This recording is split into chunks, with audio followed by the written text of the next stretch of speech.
उन्हें भागी उन्हें जी निभागी मानी खई अचो इससे चाहती खई दिए छा खनी जे चा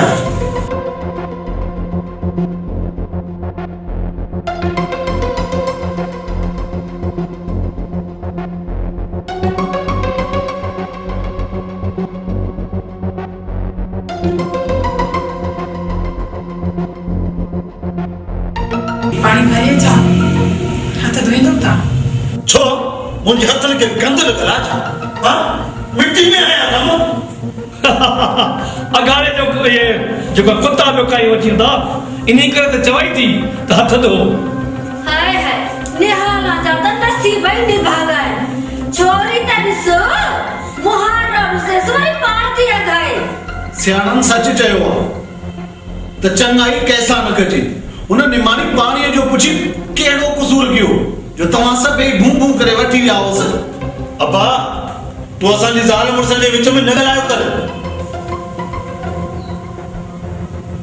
हां चैनियन वाली इन पांचवा ने के मुजरा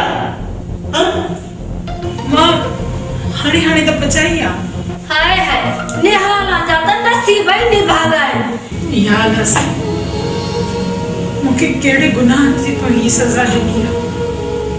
अरे रन निभागी छोरी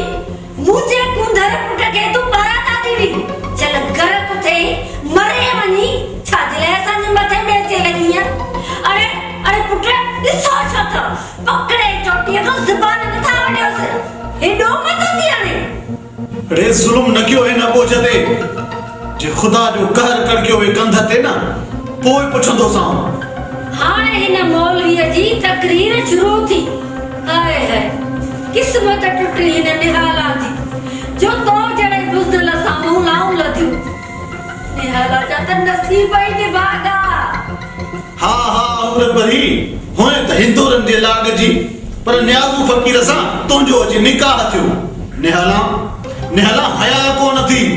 बाकी सब कुछ अथई पुटन के बच दई मासूम ते जुल्म थी कराई हुजे या पांजी दिया त कदर पवे या इन जे करे त तोखे अल्लाह थी जी औलाद दिनी भी ना हेर अब्बा तोहे पुपली जे करे असन अम्मा जी बेइज्जती कंदो ए तू चुप कर असन ज़ाल मुर्सन जे विच में कुछ न वनी